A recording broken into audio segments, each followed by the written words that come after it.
Hello everyone, this is मन। I hope you all are doing great. मैं आशा करती हूँ आप सब लोग बहुत अच्छे होंगे और अपना बहुत अच्छे से ख्याल रख रहे होंगे। आज जिस टॉपिक पे हम बात करने वाले हैं वो है पीएचडी एडमिशन। आपने देखा होगा कि जब हमारा जेआरएफ क्वालिफाई हो जाता है, जब हमारा नेट क्वालिफाई हो जाता है, तो हमारा सेकंड स्टेप क्या है? हमारा सेकंड स्टेप है पीएचडी में एडमिशन लेना।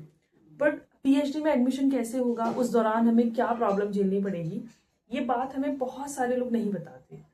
ठीक है, क्योंकि हमारे पास गाइडेंस नहीं होती, सही तरीका नहीं होता। तो आज हम इसी बारे में बात करते हैं कि क्या पीएचडी में एडमिशन लेना सच में एक स्ट्रगल है।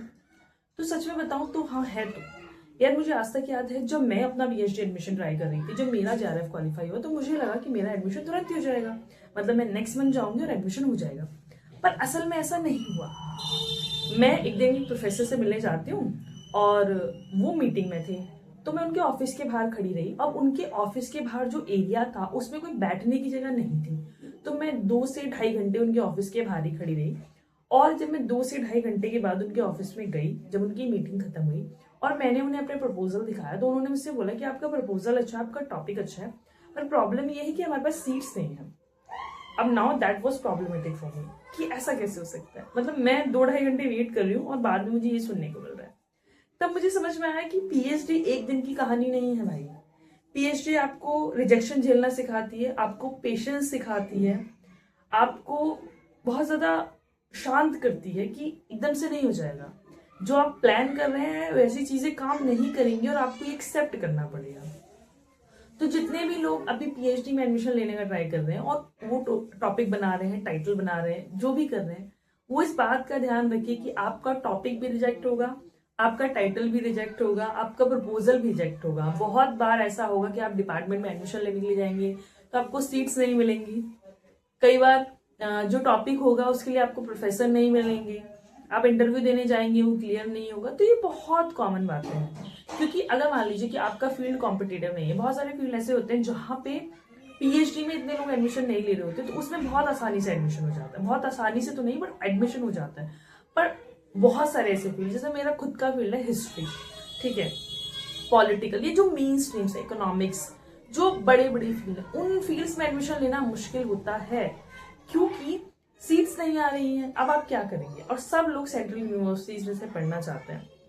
तो अगर कोई भी इस प्रॉब्लम को फेस कर रहा है तो वो अकेला नहीं है, वो इस बात का ध्यान रखे। सेकंड कि आपको इस चीज से निकलना कैसे है। ये तरीका है कि अगर आप जहां पे भी एडमिशन लेना चाहते हैं, मतलब जिस भी यूनिवर्सिटी में आप एडमिशन लेने का ट्राई कर रहे हैं, या जहाँ पे भी आप सोच रहे हैं कि मैं इस प्रोफेसर के अंदर पीएचडी करना चाहती हूँ, तो मेरी सबसे बड़ी सलाह ये है कि आप पहले जाइए और उस प्रोफेसर से मुलाकात कीजिए।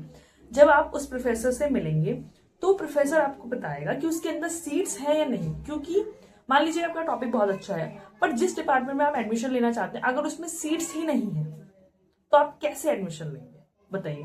इसलिए सबसे पहले जो आपको काम करना है वो ये करना है कि जहां आप एडमिशन लेना चाहते हो उस प्रोफेसर से मुलाकात कीजिए, बात कीजिए कि क्या वो आपको अपने अंदर पीएचडी कराना चाहता है। और उससे पहले, उनसे डायरेक्टली मिलने से पहले, आपको जाके गूगल पे फैकल्टी मेंबर की लिस्ट देखनी है उस यूनिवर्सिटी की, और उनकी जीमेल आईडी निकालिए। उनको एक बहुत अच्छा मेल करना है, एक बहुत अच्छा मेल, ठीक है, जिसमें आप बताएं कि आपका क्या क्या है और आप कैसा टॉपिक पोस्ट करना चाहते हैं। हाई चांसेस है कि वो आपको मीटिंग के लिए बुलाएंगे, और ऐसा आपको बहुत सारी जगह करना पड़ेगा। तब जाके आपको प्रोफेसर्स इनवाइट करते हैं, तब जाके वो आपके टॉपिक पर डिस्कशन करते हैं। क्योंकि कई बार ऐसा होता, और ऐसा हमेशा भी नहीं होता, बहुत बार ऐसा होता है कि आप गए, आपने किसी प्रोफेसर से बात नहीं की और डिपार्टमेंट में सीट्स भी और आपका एडमिशन हो जाएगा, ऐसा होता है। बट मैं और ज्यादा उस चांसेस को इंक्रीज करने की बात कर रही हूँ कि आप जाइए, प्रोफेसर से बात कीजिए, अपना टॉपिक बताइए, तब जाके आपका एडमिशन होने में और ज्यादा आसानी होगी। अगर आप अब ये सोच रहे हैं कि यार मेरा टॉपिक नहीं बन रहा, यार मैं कैसे बनाऊं, पहला ड्राफ्ट कैसे बनाऊं, तो आप बनाइए, आप पहला ड्राफ्ट बनाइए। क्योंकि हर चीज परफेक्ट नहीं होती। अगर आप पीएचडी में परफेक्शन के पीछे भागेंगे स्टार्टिंग में, तो आपका पीएचडी प्रपोजल कभी बन ही नहीं पाएगा।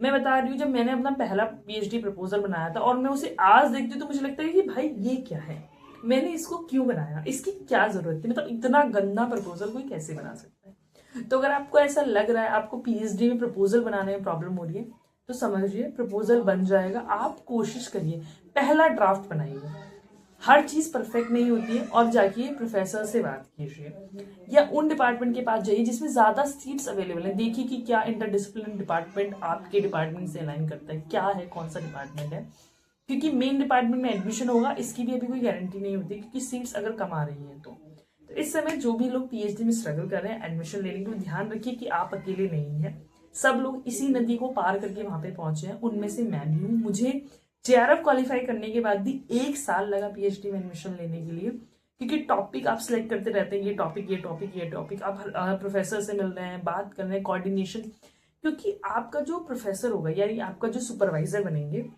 वो बहुत सपोर्टिव हो, ये बहुत ज्यादा जरूरी है। जैसे मेरे सुपरवाइजर बहुत ही अच्छे आदमी हैं, ठीक है, वो मुझे बहुत टॉपिक्स में सपोर्ट करते हैं, मुझे सलाह देते हैं, तो कोऑर्डिनेशन बनना भी आपका बहुत ज्यादा जरूरी है, ठीक है। तो इसलिए अगर आपको पीएचडी जर्नी को स्मूथ आउट करना है, आपको एडमिशन प्रोसेस को स्मूथ आउट करना है, तो मेरी सलाह है कि जाइए और मीटिंग कीजिए, ठीक है, अपना टॉपिक दिखाइए, और बाकी कोई परेशानी हो तो आप कमेंट सेक्शन में बता सकते हैं। अभी के लिए अलविदा, ध्यान रखिए और अपना बहुत ख्याल रखिए।